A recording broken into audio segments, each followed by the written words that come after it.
김만희 목사님이 예배에 참석하셨는데 매주는 아니더라도 한 달에 한 번이라도 참석했으면 참 좋겠다, 뭐 이런 생각이 듭니다. 어려운 시절 함께 보냈고 또 그랬기 때문에 더 반갑고, 전화를 안 했으면 더 반가웠을 텐데 놀랄까봐, 동생 목사 놀랄까봐 또 이렇게 전화까지 주시고 함께 참석해 주셔서 감사의 말씀을 드립니다. 요즘에는 아파트에 아이가 우는 그 울음소리가 없다고 합니다. 어디를 가도, 또 교회에 출석하는 교인들을 봐도 사진을 보면 아이의 사진을 많이 볼 수 없다고 하죠. 그만큼 시대가 좀 남다르게 변해가는 그런 시점에 놓여 있는 것 같습니다. 또 그 교회가 어떻게 하면 복음을 또 전하고 또 새롭게 힘을 얻고 앞으로 나아갈 수 있는지 많은 고민과 염려와 또한 기도가 되는 것입니다. 오늘은 어린이 주일인데 어린이가 없어서 성경 말씀 본문을 어린이 주일로 잡지 않고 말씀을 전합니다. 우리 신앙의 고백이, 또 우리 신앙의 가장 큰 원리가 이 안에 담겨 있기 때문에 오늘 이 시간 허락하신 말씀에 이 모든 일의 증인이라, 오늘 또한 우리는 예수 그리스도의 상 증인으로 또한 우리 이 자리에 서 있음을 기억하시길 바랍니다. 오늘 설교 본문인 누가복음 24장 그 말씀 가운데 가룟 유다를 제외한 11제자와 몇몇 추종자들이 모인 자리에 부활하신 주님이 나타나셨다는 이야기입니다. 여러분, 이 이야기가 믿겨지십니까? 여러분, 이런 말씀이 여러분 들려지시면 정말 어떤 생각이 드십니까? 저 궁금해요. 정말 믿어지시는지, 아니면 믿어줘야 될 것 같아서 믿어주시는지. 우리는 오랜 동안 신앙생활을 하면서 이 사건의 말씀들을 우리는 많이 접했습니다. 정말 부활이 무엇일까? 매년 부활주일이 되어지면 부활에 대한 설교 말씀을 듣고, 또 설교 말씀 52주 가운데 부활에 관한 주제를 따라서 말씀을 들었는데, 그 부활이라고 하는 사건이 과연 어떤 것일까? 그 부활하신 주님이 제자들에게 나타났다는 그 의미는 과연 어떤 것일까? 매우 궁금하면서 우리는 부활에 대한 생각들을 다시 한번 재정립하고, 예수 그리스도의 부활이 우리에게 어떤 영향력을 미치고 있는지, 또 예수 그리스도의 부활이 우리를 통해서 어떤 마음과 결단을 갖게 하는지 우리는 한번 생각해 보아야 되겠습니다. 저와 여러분들이 오늘 설교를 통해서 그런 궁금증을 조금이나마 풀어갈 수 있었으면 좋겠습니다. 누가복음 24장 37절에 따르면 십자가에 처형당하고 무덤에 묻혔던 예수께서 나타나시자 제자들은 놀라고 무서워하여 그 보는 것을 영으로 생각했다, 그렇게 말씀하고 있습니다. 그러니까 사실 이 말씀을 잘 해석해서 보면 그럼 귀신을 본 듯하다, 그런 거예요. 왜? 예수님의 죽음을 그들은 다 목도했거든요. 그리고 그 주님이 다시 우리 곁에 나타났으니 그들은 다시 귀신을 보는 듯한 그런 마음이 들었다는 것이죠. 이에 제자들이 예수 부활 앞에서 보인 첫 번째 반응입니다. 여러분 생각해 보세요. 아무리 나의 육신의 부모가 정말 애달픈 마음으로 이제 하늘나라에 가셨는데 3일 후에 여러분 곁으로 찾아오셨다고 생각하십시오. 반가운 마음이 들겠습니까? 오늘 이 제자들의 모습처럼 정말 깜짝 놀라고 무서워하는 마음이 있었고, 또한 귀신을 본 듯한 그러한 형상의 반응을 보였을 것입니다. 여러분, 예수님의 부활은요, 일반적이지 않습니다. 예수님의 부활은요, 자연스러운 현상이 아닙니다. 여러분의 가족이나 가깝게 지내던 지인이 죽어서 장례를 치렀는데 여러분 앞에 짠하고 나타나면, 가끔가다 외신을 보면 그런 경우들도 있어요. 그런데 정말 그 모습을 보면 꿈을 꾸거나 헛것을 본 것으로 생각되겠지요. 우리의 세상 경험상 그런 일은 있을 수 없는 것이고 그것은 우리가 객관적으로 설명할 수 없는 그런 일들입니다. 여러분, 그 제자들도 마찬가지였습니다. 예수님의 모습을 보고 그들은 반가운 마음과 감사의 마음과 회복의 마음을 가진 것이 아니라 무서워하며 떨었다는 것이죠. 복음서가 예수 부활을 자세하게 묘사하지 않고 짤막하게 말해주고 있습니다. 그 내용의 전개도 매우 단편적이면서 두서가 없는 이유가 거기에 있습니다. 요한복음에는 이와 관련해서 특이한 이야기가 나옵니다. 예수님께서 십자가에 처형을 당하시자 베드로는 원래의 직업인 업으로 돌아가겠다고 동료 제자들에게 말합니다. 그리고 다른 제자들 또한 베드로처럼 그들은 고향으로 돌아가고 말았습니다. 이제 그들이 믿었던 선생, 그들에게 영향을 미쳤던 선생이 죽음을 당하게 되고 더 이상 그곳에 남아있을 이유가 없습니다. 그리고 고향인 갈릴리 호수에서 그들은 다시 고기를 잡습니다. 그리고 어느 날 부활의 주님을 만났다는 이야기가 요한복음 21장에 아주 길게 우리에게 들려주고 있습니다. 무슨 말일까요? 제자들의 예수님의 부활에 관한 경험과 믿음은요, 훗날 천천히 형성된 것입니다. 그들이 예수님 부활을 처음부터 경험하고 믿었다면 여러분 고향으로 돌아갔겠습니까? 예수님께서 누누이 그들에게 말씀하셨죠? 나는 다시 너희에게 올 것이다. 그런 말씀을 들었음에도 불구하고 그들은 그런 말씀에 믿음이 있었으면, 그럴 줄 알았으면 고향으로 돌아가는 일이 있었겠습니까? 아마도 제자들은 그랬을 것입니다. 십자가에 달리실 때 우리 예수님께서 천사들의 호의를 받으며 그 십자가에서 아주 영광스럽게 내려오실 것이다. 그리고 예수님을 못 박았던 모든 이들을 예수님 앞에 부복시킬 것이다. 그런 기대감, 아주 그런 기대감들을 갖고 있지 않았을까요?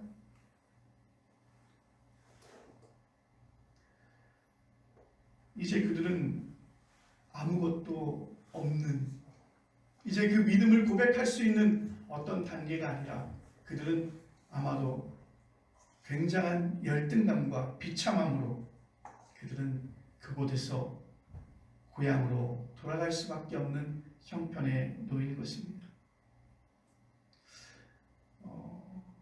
발성의 경험이라고 하죠. 많은 사람들이 가수들도 그렇고 노래 국악을 하시는 분들도 발성에 대한 것에 굉장히 중요함을 느낍니다.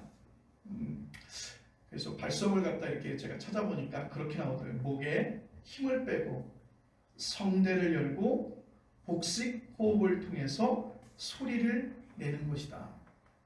이렇게 설명되어졌는데 참으로 어려운 이야기입니다. 처음 배울 때 그런 발성이 자기도 모르게 나오기도 하지만 뭐가 뭔지 정확하게 모를 것입니다. 그리고 훗날 완전히 공명한 소리를 내는 단계에 진입하면 그는 소리를 자유자재로 낼 수 있습니다. 여러분, 제자들의 부활의 경험은요, 처음에는요 이런 수준이었어요. 이거 뭐지? 이거 뭘까? 그런 수준이었습니다. 그래서 놀라고 그들은 무서워했습니다. 그런 경험이 훗날 조금씩 분명해지면서 그들은 전혀 새로운 차원의 세계로 들어갈 수 있었던 것입니다. 예수 부활에 관한 인식과 경험 과정에서 중요했던 요인의 하나가 구약 성경입니다. 오늘 설교 본문 전반부는 자기들도 다 이해할 수 없는 경험에 관한 이야기라면 후반부는 그 부활이 구약 성경에서 이미 언급되었다는 이야기입니다. 44절 말씀은 이렇습니다. 내가 너희와 함께 있을 때에 너희에게 말한 바 곧 모세의 율법과 선지자의 글과 시편의 날을 가리켜 기록된 모든 것을 이루어져야 하리라 한 말이 이것이라. 아멘. 내가 너희에게 말하지 않았니? 이미 성서는 이렇게 기록하고 있지 않았니? 내가 누차 그렇게 말하지 않았느냐라고 하는 말을 예수님께서 하신 거예요. 이 말씀은 구약 성경의 내용이 예수 그리스도를 통해서 실현될 것이라고 하는 그러한 뜻을 말씀하고 있는 것입니다. 실현될 내용은 두 가지입니다. 하나는 그리스도의 고난입니다. 그리고 또 다른 하나는 바로 부활이죠. 여러분, 부활을 설명하기 위해서는 그리스도의 고난이 반드시 따라야 된다는 것이죠. 요즘에 우리는 부활에 많은 소망을 가지고 그렇게 살아가요. 그렇지만 여러분, 그 부활의 기쁨을 누리기 위해서는 실제로 그 고난을 우리는 견디고 그 고난 속에 우리는 새로운 부활의 소망의 꿈을 키워야 된다는 것이죠. 46절이 이를 정형화된 문장으로 말합니다. 그리스도가 고난을 받고 제3일에 죽은 자 가운데서 살아날 것이다. 구약 성경에 어떤 구절이 이 문장과 직접 관련되는지는 분명하지 않습니다. 구약 성경 전체의 관점에서 관련된다고 하는 그런 뜻일 것입니다. 독일 성서 공회 해설이 달린 우리말 성경 개역개정에는 다음과 같은 몇몇 구약 성경 구절이 예수님의 고난과 부활과 연관해서 참조용으로 나오는데 이사야서 52장 13절로 53장 12절까지, 호세아 6장 2절 말씀, 스가랴 9장 9절 말씀, 시편 2장 7절 말씀, 16편 8절로 11절 말씀, 주로 예수 그리스도의 고난에 관한 내용을 다루고 있습니다. 부활에 관한 구절은 호세아 6장 2절입니다. 여호와께서 이틀 후에 우리를 살리시며 셋째 날에 우리를 일으키시리니 우리가 그의 앞에서 살리라. 아멘. 오늘 본문 누가복음 24장 46절 문장에서 예수 그리스도의 부활을 말할 때 늘 따라오는 표현이 있습니다. 여러분들도 다 아시는 것이죠. 제3일이라고 하는 말씀과 죽은 자 가운데서라고 하는 것입니다. 여러분, 사도신경에도 그러죠. 장사된 지 사흘 만에 죽은 자 가운데서 다시 살아나셨으며 라고 하는 문장이 나오죠. 제3일은 위에서 인용한 호세아 6장 2절을 근거로 한 것이고, 죽은 자 가운데서는 신약 성경의 고유한 표현인 것입니다. 여러분, 부활은요, 당연히 죽었다가 살아나는 것이니까 굳이 죽은 자라고 하는 표현이 없어도 될 텐데, 이를 빠뜨리지 않고 언급했다는 말은 구약 성경보다 신약 성경이 죽음 문제에 대해서 더 진지하게 다루고 있다는 뜻이 아닐까요? 거기에는 예수 그리스도의 죽음이 얼마나 처절했는지에 대한 직접적인 경험들이 작용하고 있습니다. 십자가, 우리에게 있어서는 참으로 구원의 상징이죠. 교회의 상징이에요. 우리 믿음의 고백의 상징이에요. 그런데 십자가 처형은요, 로마법이 만든 가장 잔인한 사형법입니다.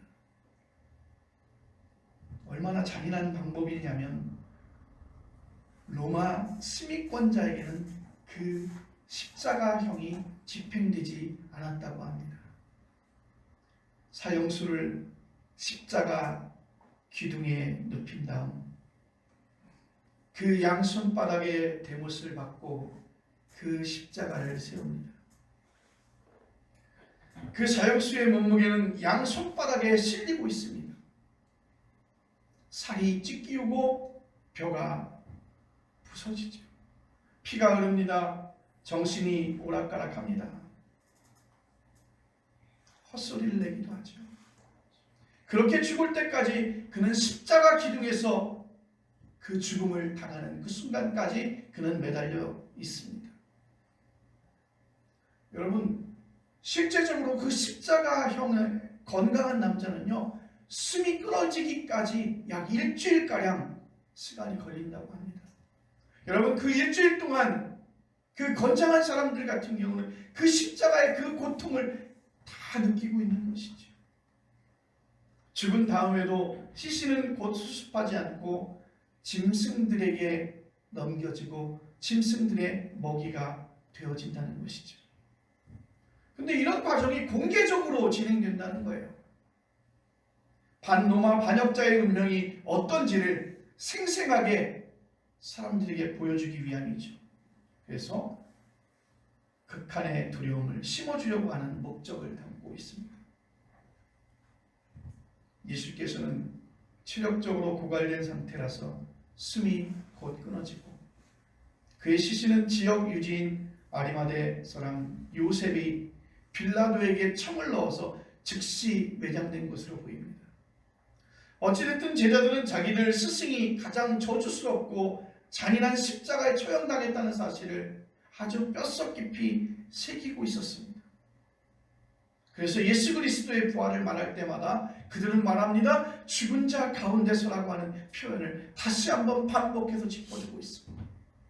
죽은 자 가운데서. 내가 목도한 그 죽음 속에서 예수님은 가장 비참하고 가장 가슴 아픈 죽음을 맞이한 그 죽음 가운데서 다시 사셨다는 것이죠.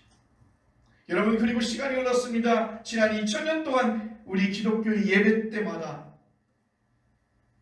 우리는 죽은 자 가운데서 다시 사신 예수 그리스도를 찬양하며 그 구절을 우리의 신앙 고백으로 담고 있습니다. 죽은 자 가운데서의 그리스어와 영어 및 독일어의 의미를 정확하게 살리려면 예수 그리스도께서는 죽은 자들로부터 생명의 그 세계로 옮기셨다고 표현하는 것이 옳습니다. 인이라고 하는 전치사는 정적인 뉘앙스가 있으니까 프롬인 동적인 뉘앙스가 강하기 때문이죠. 이 세상에서의 삶과 죽음과 하나님께서 이루실 종말론적인 삶까지 역동적으로 이어지는 총체적인 생명 사건이 여러분 예수 그리스도를 통해서 완성되었다는 사실을 여러분 믿음으로 고백하시길 바랍니다. 여러분, 단순히 죽었다가 다시 살아났다는 사실에만 머물면 부활신앙의 깊이로 들어가지 못하는 것입니다. 여러분은 죽은 자 가운데서라고 하는 우리말을 들을 때 단편적이거나 정적인 것이 아니라 총체적이고 동적인 생명을 생각할 수 있어야 할 것입니다. 이런 점에서 지금 여기서 살아가는 우리의 삶도 역시 부활 생명과 긴밀하게 연결되어져 있습니다. 요한복음을 기록한 사람은 이 말씀을 이렇게 고백하고 있습니다. 요한복음 11장 25절로 26절 나는 부활이요 생명이니 나를 믿는 자는 죽어도 살겠고 무릇 살아서 나를 믿는 자는 영원히 죽지 아니하리니 이것을 내가 믿느냐. 다만 지금 우리의 삶에는 부활 생명이 은폐의 방식으로 들어와 있습니다. 제가 자주 설명하듯이 씨앗 속에 꽃이 은폐되어 있듯이 말입니다. 보이지 않죠? 그러나 부활신앙으로 사는 사람들은 혼란스러워 보이는 이 땅에서 우리는 살아가고 있지만 이 세상살이를 부활의 삶으로 살아갈 수 있어야 하는 것입니다. 오늘 여기서 벌어지는 죽음 지향적 문화를 거부하고 생명 지향적 문화를 향해서 정말 노력하며 투쟁하듯이 우리는 아주 절실하게 살아가야 될 줄로 믿습니다. 대한민국은 죽음의 문화가 매우 강합니다. 죽음에 대해서 경건하기도 하고 또 미리 죽음에 대해서 준비하는 또 죽음에 대해서 열려져 있는 문화이지요. 그래서 미리미리 죽음을 얘기하고 죽었을 때 내가 입고 갈 수의를 미리 장만하는 것도 또 대한민국이 가지고 있는 하나의 문화인 것 같습니다. 다른 지역에서는 이렇게 죽음에 대해서 매우 터부시 여기는데 우리나라는 좀 죽음에 대해서 미리미리 준비하는 것 같아요. 그런데 이전 설교에서 한번 제가 그런 말씀을 드린 적이 있는데 OECD 국가 중에서 우리나라가 압도적으로 1위를 달리는 통계가 있습니다. 여러분 그거 무엇입니까? 스스로 자신이 목숨을 끊는 일이죠. 자살률 1위입니다. 압도적으로 하위를 달리는 통계가 있습니다. 무엇입니까? 출산율이에요. 제가 어제 한 교회에서 달란트 시장에 있어서 붕어빵을 이렇게 구워주러 갔는데 그 교회에 새롭게 출석한 사람들 이렇게 사진을 이렇게 걸어놓은 것을 이렇게 보는데 최근의 사진에 아이 사진이 있어요. 한 100일 지난 것 같아요. 그 100일이 지난 아이를 안고 있는 그 어머니가 새롭게 교회에 출석한 거예요. 그거 보면서 그런 생각 가졌습니다. 야, 귀한 사진이다 라는 생각이 들었어요. 그만큼 출산이 이루어지지 않아요. 여러분, 아이를 낳으라고 해도 낳지 않습니다. 왜요? 아이를 키우기는 너무 어려운 시점이 되었어요. 많은 돈이 들고 그것을 갖다 감당할 수 없다 보니까 아이를 출산하는 일에 그렇게 능동적이지 않습니다. 그들에게만 뭐라고 할 것이 아니죠. 그 출산하고 그 아이가 건강하게 자랄 수 있는 그러한 사회적인 어떤 풍토가 만들어져야 되는데 여러분, 지금은 매우 어렵고 힘든, 정치적인 현황을 봐도 넌센스 같고 코미디 같은 현상들이 우리 주변에서 익숙하지 않은, 일반적이지 않은 현상으로 우리 주변에 나타나지 않습니까? 여러분, 죽음의 문화와 연계된 통계죠. 인생 주기로 볼 때 봄철과 같은 시기를 보내야 하는 우리나라 중고등학생들이 여러분, 입시 지옥에 떨어져서 행복하지 못합니다. 가장 행복해야 되고 기쁨이 충만해야 되고 활발하게 움직여야 될, 가장 생성해야 될 그러한 아이들이 지금도 행복하지 못한 상태에서 시달리고 있죠. 저는 한 번도 1등을 해보지 못했지만 1등을 하는 사람만이 특별 대우를 받습니다. 거기에다가 정치인들은 전쟁처럼 정치하고 있지 않습니까? 죽음의 문화가 대한민국을 총체적으로 지배한다고 말해도 지나치지 않는 현상이죠. 11년 전 2014년 4월 16일 그날 저는 관동대학에서 기독교학과 학생들을 대상으로 강의를 하고 있었어요. 갑자기 어수선해지기 시작하더니 지금 배가 침몰하고 있는 사실을 이야기해주고 있었어요. 여러분 다 아시는 세월호 참사입니다. 저도 그 당시 기억이 생생해요. 수업 시간이었지만 학생들에게 휴대폰을 내려놓으라고 하고 수업을 진행하고 나와서 현장 중계되는 것을 보았습니다. 인천항을 떠나서 제주도를 향해서 항해하던 여객선 세월호가 진도 앞바다에서 침몰 중이라고 하는 속보였죠. 당시 상황이 태평양 한가운데도 아니에요. 세월호가 웬만해서는 흔들림도 없는 아주 대형 여객선이었기 때문에 완전히 바다에 가라앉을 것이라고 생각하지 않았습니다. 바로 우리 앞마당에서 벌어진 일이었어요. 설령 배가 완전히 침몰하더라도 승객은 모두 구조되리라고 생각했습니다. 설마. 아마 여러분들도 저와 비슷하게 생각했을 것입니다. 그런데 그 뒤에 벌어진 이야기는 제가 설명할 필요가 없겠죠. 승객 476명 가운데 304명이 죽거나 실종되었습니다. 사망자와 실종자 대다수는 당시 단체 수학여행을 가던 안산 단원고 2학년 학생들과 교사들이었습니다. 전쟁이나 천재지변이 일어나는 것이 아니에요. 자동차와 선박과 컴퓨터와 스마트폰 등 온갖 현대 첨단 기술에서 세계 선도 그룹을 달리고 있다고 하는 대한민국에서 이런 사실이 일어난 것입니다. 창작과 비평 2024년 봄후에 세월호 참사 10주년과 관련해서 두 꼭지의 글이 실렸습니다. 그 중에 하나는 최선교 평론가가 하는 갱신하는 말 다시 쓰는 미래 세월호 참사 10주년과 새로운 시적 시도들이라고 하는 것입니다. 글 앞쪽에는 아직도 해결되지 않은 두 가지 사실을 언급하고 있었습니다. 그 하나는 정확한 침몰 원인에 대한 과학적인 분석이었고, 다른 하나는 해경과 청와대 등 주요 기관이 왜 각자의 역할을 제대로 감당하지 못해서 이런 대형 참사에 이르게 되었는지에 대한 사회적인 분석이었습니다. 이미 원인이 다 밝혀졌다고 보는 사람도 있겠지만 사회 구성원이 동의하는 사회적 합의에는 이르지 못했습니다.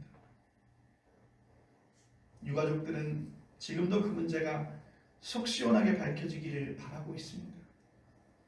왜 내 아이가 그 차가운 바닷속에 아무런 도움을 받지 못하고 그곳에서 정말 무섭고 외로운 죽음을 맞이해야 됐는지, 사실 그러한 사실 자체가 원인이 밝혀지는 것만으로도 그들에게는 참된 위로가 될 것입니다. 당시 TV 화면에는 세월호 침몰 과정이 특급 재난 영화를 보여주는 듯한 영상이 중계되었습니다. 시간이 지나면서 조금씩 바다 밑으로 가라앉는 세월호 선체 안에 사랑하는 아들과 딸을 둔 부모들의 심정이 어땠을는지 여러분, 그것을 어떻게 말로 설명하겠습니까? 그것은 일어날 수 없는 일이 일어나는 것이고 그에 대한 과학적 분석과 사회적 분석이 충분하지 않았다면 마지막으로 그 유가족을 충분할 정도로 위로했어야만 했습니다. 그들의 입으로 이제는 됐습니다 할 때까지 나라를 대표한 정부가 그들과 함께 슬픔을 나눴어야만 하는 것이죠. 그런데 우리는 그러지 못했습니다. 일부의 사람들은 그 세월호 참사를 두고 그 유가족들을 두고 조롱하는 이들도 있었습니다. 당시 정부는 마지못해서 위로하는 신용을 하는 것처럼 그렇게 우리 눈에 읽혀졌습니다. 우리는 늘 미봉책으로 재난을 처리하고 있습니다. 여러분, 그 세월호 참사가 지난 11년이 지난 지금 우리는 그것에 대한 대책을 어떻게 세우고 있습니까? 다시는 우리의 아이들이 어른들의 잘못으로, 어른들의 부주의로, 어른들의 욕심으로 죽음을 당하지 않는, 숨을 거두지 않는 그런 사회를 만들어야 되겠다라고 하는 그러한 부분들이 세워지지 않고 있지 않습니까? 자녀가 부모보다 먼저 세상을 떠날 때 겪는 부모의 슬픔을 참척이라고 합니다. 참혹할 참, 근심할 척. 세상에서 인간이 겪는 고통 가운데 가장 큰 고통이 바로 자식을 먼저 보내는 고통이죠. 박완서의 수필집 한 말씀만 하소서라고 하는 전공의 과정에서 있었던 외아들을 교통사고로 잃은 어미의 심정을 써내려간 글입니다. 세상이 완전히 뒤집히는 경험이지요.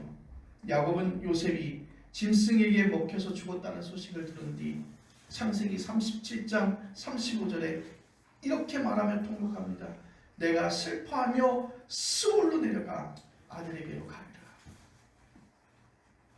세월호 참사 때 17살의 아들과 딸을 잃은 당시 젊은 아빠, 엄마의 심정이 마치 짐승에게 잡혀 죽었다는 소식을 들은 요셉의 마음 아닐까요?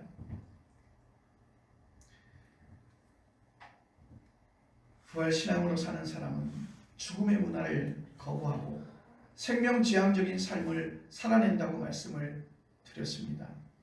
세월호 참사의 진상을 더 분명하게 밝히라거나 유가족을 더 위로하라고 하는 요구와 실천은 이런 생명지향적 삶에 속합니다.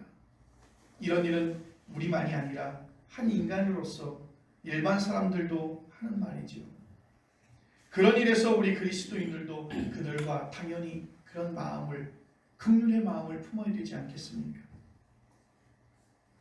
오늘 설교 본문은 46절에서 죽은 자 가운데서 살아나신다는 사실을 말하고 이어지는 47절에서는 약간 결이 다른 말을 말하고 있습니다. 또 그의 이름으로 죄사함을 받게 하는 회개가 예루살렘에서 시작하여 모든 족속에게 전파될 것이 기록되었으니, 예수 그리스도의 이름으로 죄사함을 받았다는 말은 예수 그리스도를 믿음으로 의롭다는 인정을 받았다는 뜻이지 않습니까? 부활은 의로운 사람들이 참여하게 될 미래의 생명이요, 예수 그리스도를 믿음으로 의롭다는 인정을 받으면 부활에 참여하게 될 것입니다. 여기서 말합니다. 중요한 것은 무엇입니까? 회개입니다. 그래서 본문이 죄사함을 받게 하는 회개라고 그렇게 말씀하고 있습니다. 죄사함과 회개라고 하는 말이 교리적인 표현으로 들려서 확 닿지는 않는다고 생각하실 분도 있을 것입니다. 여러분, 구체적으로 좀 설명하면 여러분의 걱정과 염려는 대개 자기와 자기 가족에 관련된 것입니다. 무엇을 먹지? 무엇을 마시지? 무엇을 입을까라고 하는 염려입니다. 이는 곧 자기에 대한 염려죠.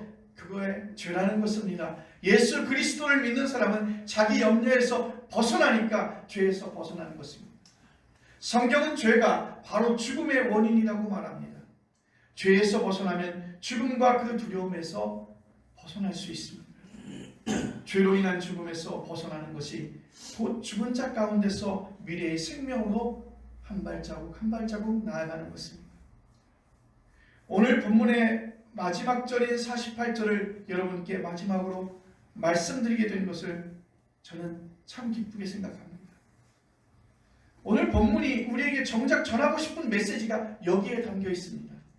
너희는 이 모든 일의 증인이다. 아멘. 증인만이 아니라 순교자를 뜻하기도 하지요.